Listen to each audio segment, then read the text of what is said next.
Edgal here, the CEO of Oakwood Green Africa, and I just want to latch on to what we've just heard Dr. Edem saying, which is real integration, real African integration. We think it's rails, it's ports, it's a road connecting Cairo to Cape Town. It's not really. It's being able to buy coffee from Brigitte, paying for it, and knowing that I'll have it by the weekend. And it's all the systems that make that happen. So, as I ask you a question, I'm going to speak anecdotally about something that happened to me. You can see the one common denominator, African women, we love our fashion. It's very, very important to all of us. And here I was trying to buy a dress, loved it, saw it online. Okay, so I was using a digital tool, Dr. Edem. Here it was. I'm ready to buy the dress. And I speak to the designer via DMs. Yes, I crept into her DMs and she responded. And we were ready to do the deal. And then it all fell apart at the moment of payment. Because at the moment that I was ready to pay for the dress, my bank in my country said, "You want to pay who? Where? We don't recognize this account." And now she had to introduce me to a third party. And I had to download that third party on the app very quickly. And then I had to fill out the form. And I had to know her street address. And I don't know her street address. I just met her online. And I had to know many, many things that I couldn't quite answer. But in the end, I was ready to do the payment. And then my bank said, yes, we'd rather give the money to the third party versus the trader directly. But then her bank was sleeping. So it didn't get the message to her on time. And my bank was ready to release the money. But because we were not, aligned, coherent time-wise, the money then came back to my account and she missed it because her bank didn't call her at the time that my bank required it. I'm just telling you this because those are going to be things that stand against the opportunities for traders and consumers. And so payment systems, streamlined banking systems become almost as important as everything else that's been spoken about here today. Over to you. I hope you still got the dress. Sort of, maybe I had to opt for another one because somebody else bought the dress. All right. Thank you so much. This has been wonderful. And Madam Izenwa, you are truly a champion. Well done for what you're doing. Thank you. With people like that, we can't stop. Truth about this whole Africa trade thing is that we really have no other option. Right. For several years, we've been talking about how do we integrate ourselves, create one market. We've created all sorts of associations from WAMI to this to that. Truly, the greatest integrator for us is trade. The Africa Continental Free Trade Area has brought that to us. They've set up the protocols, they've done everything they need to do. AfrEximBank has come up with the financing for trade, all sorts of products that they have. The question now is, what are we, the private sector, doing? This is a charge to all of us here. We really have to be fighters. That's the truth. We must continue to be resilient. Yeah. We must never give up hope. If Nelson Mandela gave up hope, your country may still have been in apartheid today. Look at what is happening in Kigali. The president has shown, His Excellency Kagame, that it is possible. Bridget has shown that it's possible. Madam Ezenwa has shown that it's possible. I can see all of the champions here. Now, the point here is this. How many of us here are actually knowledgeable about what AfCFTA is doing? That you're here, first of all, shows good interest. Okay? How many of us are knowledgeable about what the Trade Bank for Africa, AfrEximBank, is doing to support you? You need to get that knowledge. You need to see the opportunities that are there. We can never allow what happened under COVID to happen. Or Ukraine, and Russia, fertilizer prices went up, food prices went up, cost of goods went. everything, imported inflation, exchange rates. African countries are still trying today to recover from those things. So trading in Africa is not an option. It is a necessity. Now, having said that, what are we as Oakwood Green Africa doing to be part of this change? From everything you have heard, even though the protocols and everything have been set up, you need people who are hand-holding this process. People must come up to hand-hold this process. I see a lot of opportunities that are there.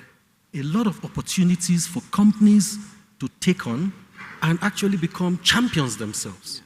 Opportunities to look at the supply chain that is available. Who is producing what?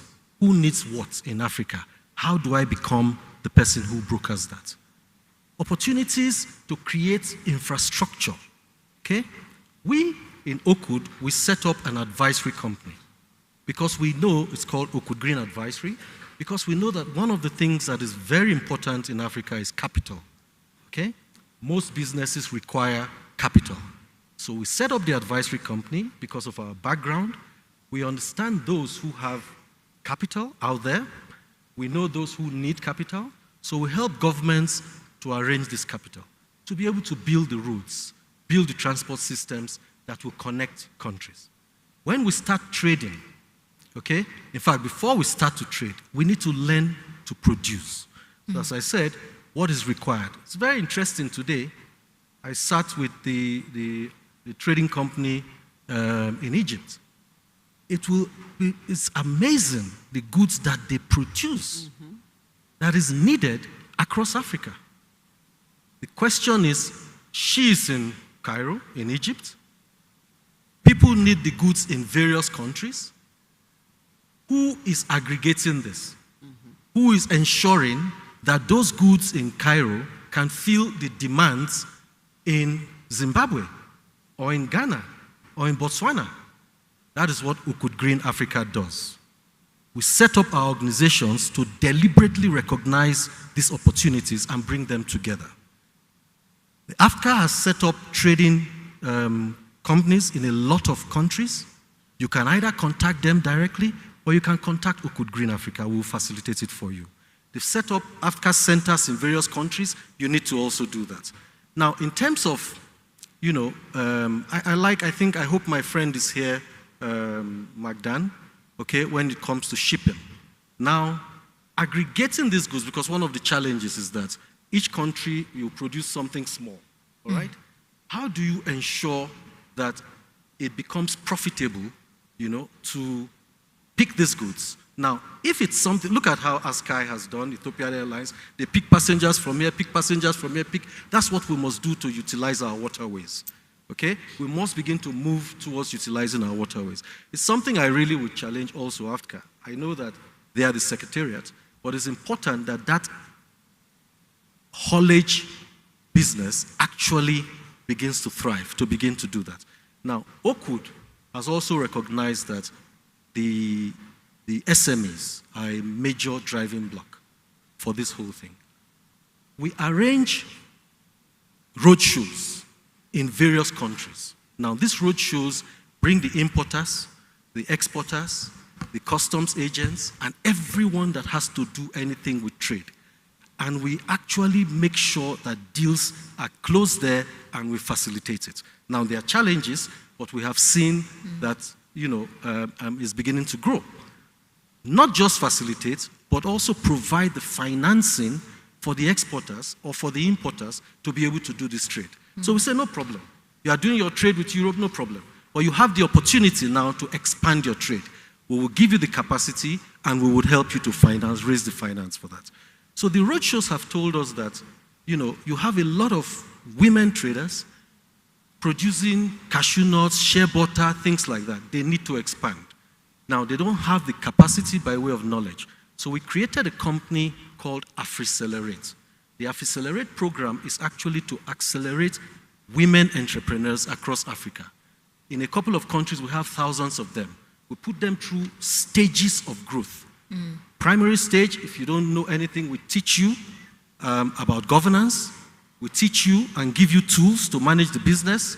We put you on a platform and we create exposure to you to various markets. This is what I'm telling people that we can start doing. Okay. Everyone must join this. Now, Oakwood is just one company sitting out of Ghana, but working across Africa and facilitating this. I enjoin everyone else to pick something and be part of this change that is happening. Okay. We here, I can see them, that we have all emancipated ourselves from mental slavery, as Bob Marley said. And we are saying that no matter what the obstacles are, we would convert, we would challenge them, and we will overcome them. Thank you. Thank you. The beauty is you can see the clock. So we literally have 10 minutes left. That means I'm giving each guest, each panelist 2 minutes only. But I think the broader issues have been raised. We know that we need to sort out the financial architecture for investing in SMEs, for trade facilitation. We need the regulators to come on board. We need the physical infrastructure to facilitate the trade. The goods must move to market. We can augment with digital tools and create efficiencies. But an important thing was said here right now by Dr. Edem, which is the mindset. Yeah. You can't even begin to dare to dream and reinvent the future if you don't believe that your business in Kigali can thrive in Ghana or Nigeria or Egypt or Algeria, because you can't fathom in your mind access to those markets. And so if we just draw on that one point, knowing the limitations we've spoken about, but seeing the opportunity and knowing that the African Continental Free Trade Area Secretariat, through